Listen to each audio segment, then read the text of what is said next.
Alrighty then, since my grit wasn't cutting it, now I'm going to use some True Grit.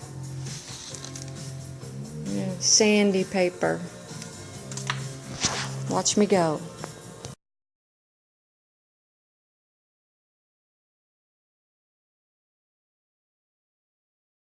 Okay, this is for all the motorheads, grease monkeys, you know, all the do-it-yourselfers at home who make things happen. I'm trying to make something happen right now with one of those handy-dandy filter strap wrenches that I purchased, and watched several videos on YouTube to make sure I'm doing this shit right.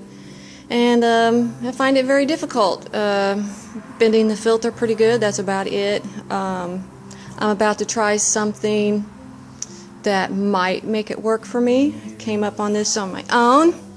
As you can see, I am a lady who does her own maintenance and getting ready to tackle a couple projects for this spring, and thought I could give some tips to the world at large on how I'm going to make a maybe successful attempt at removing that damn filter that's stuck on my commercial mower here.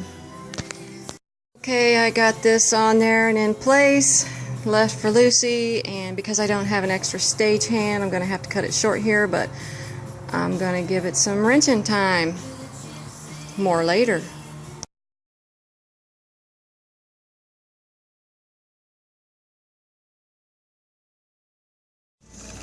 Well, there you have it.